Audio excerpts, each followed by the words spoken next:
Good morning, everyone. Today I stand here energized and inspired as we begin a bold new chapter for healthcare in our city. A chapter defined by innovation, compassion, and the highest caliber of patient care. My own journey to this moment started far, far away from here. My neurosurgery career began in Trinidad in 2005. Late one night, I was asked to see a 6-month-old baby who the pediatrician thought was meningitis. It turned out to be a large brain tumor in the posterior fossa, which is the back of the head.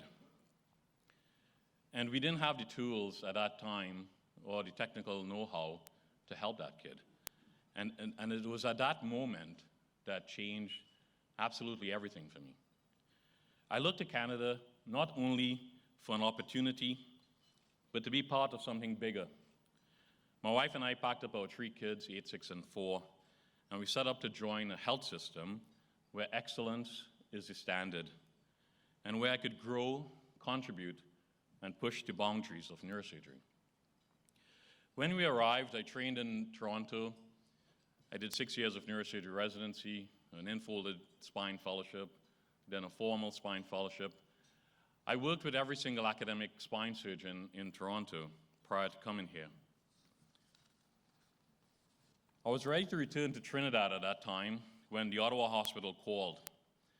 My initial plan coming here was to say, oh, the hospital is absolutely stellar, and that's why I want to come here. But I thought that's the usual thing that people say. So I looked at the Ottawa Hospital, I reviewed their entire website, and I said, hey, these are some of the things that I think I could improve upon, and this is how I could help you.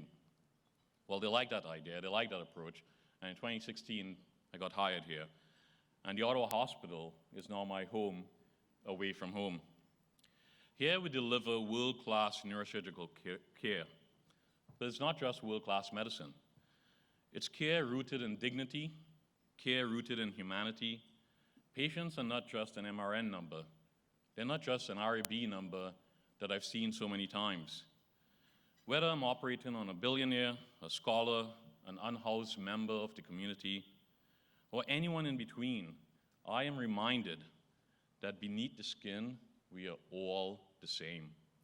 And I teach this to my learners, to my residents, to my fellows. At the Ottawa Hospital, we treat patients like we treat family. And this has forever been our motto at the Ottawa Hospital. In just a few moments, you will hear from someone very special, my patient and now my dear friend, Erin Brown. From the moment I met her, I knew that she was exceptionally extraordinary. Brain imaging had revealed that she had a brain tumor, unfortunately, about the size of a small apple. It was pressing against and invading into the major draining vein down the middle of a scalp in the brain, called the superior sagittal sinus. It was indeed life-threatening for someone so young at the age of 21. The risks of surgery were immense. She could get a stroke, she could have severe bleeding, and she could potentially die during this procedure. But Erin was young, she was brilliant, and had a whole life ahead of her. And we knew that we had to remove all of the tumor. So we used precision planning, and we used real-time heart imaging during surgery. Because one of the things I'm most worried about is that major draining vein opens up and sucks in a whole bunch of air. The air goes down to her heart and stops her heart, and then it's hard to restart that. So we had to do everything we can to prevent that from happening. But after 6 hours of blood, sweat, and tears, the tumor was all gone. It was Erin's blood, my sweat, and the family's tears that came together to help that. But that was definitely not the end for Erin's saga. That was only the beginning. When we studied it, we discovered something the world had never seen before. Erin's tumor had features that were never previously described in any textbook or any sort of published literature. We actually ended up publishing her case in Medical Sciences right here in our literature, and this is where we see that in Ottawa we're pushing the boundaries of science and neuroscience. And this is exactly why I came to Ottawa, why I came to the Ottawa Hospital, to be part of a place where research, technology, and humanity come together to save lives, to create knowledge, and to shape the future. When I think back to that night in 2005, for that 6-month-old kid, I wish I knew then what I knew now. I wish I had then what I had now.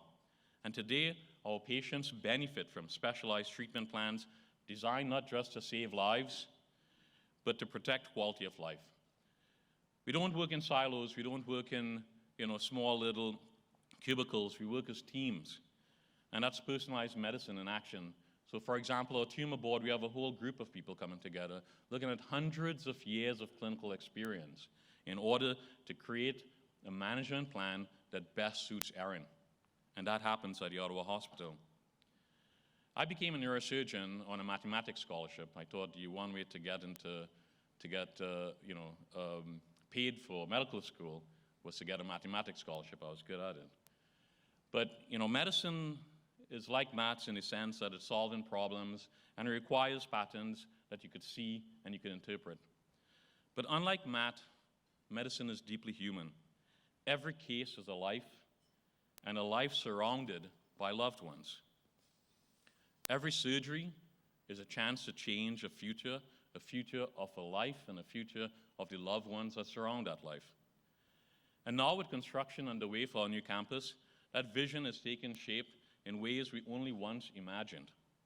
With new space comes new technology, and with new technology comes new possibilities.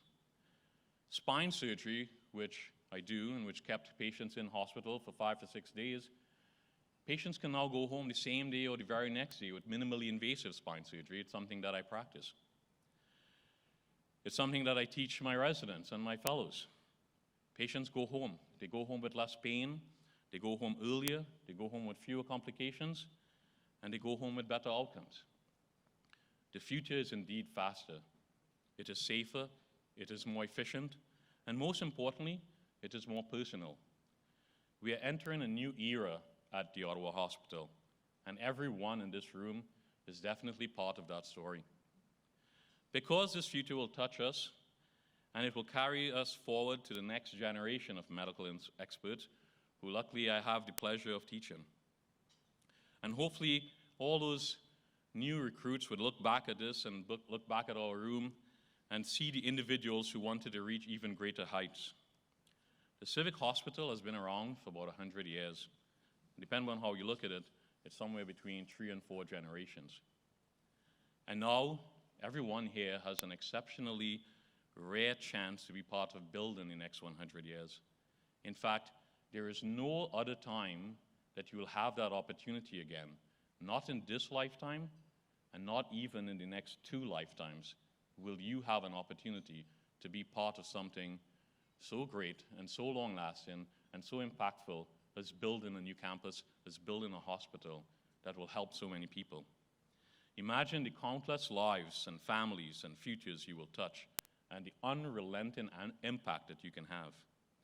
100 years from now, when people walk through the halls of the new Civic campus, the new Ottawa Hospital, they will remember the visionaries that made it possible. And if I look around the room, I see all those visionaries are you. Thank you so much for having me here. Thank you.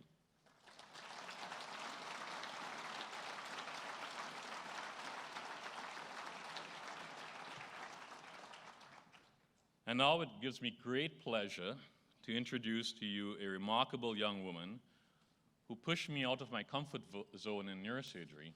I present Miss Erin Brown.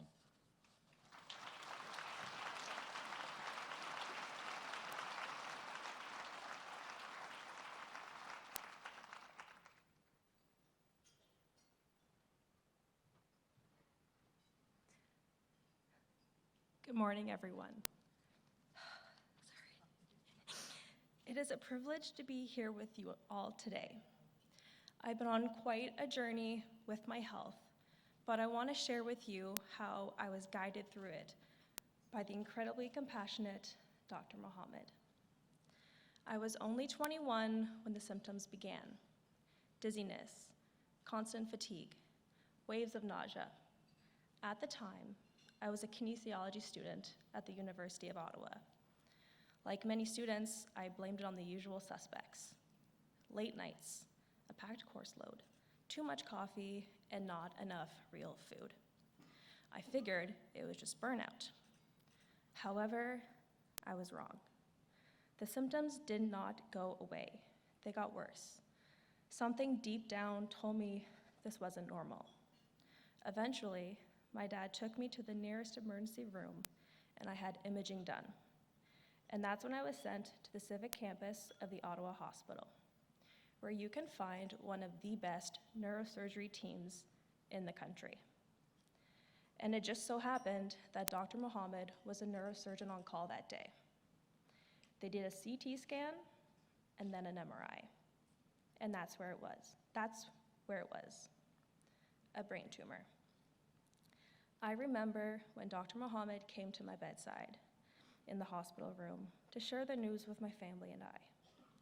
He sat beside me, eye level, and made me feel like I wasn't alone. He helped calm my fears at a time when I didn't even know what questions to ask. Brain surgery was next, and my tumor was removed.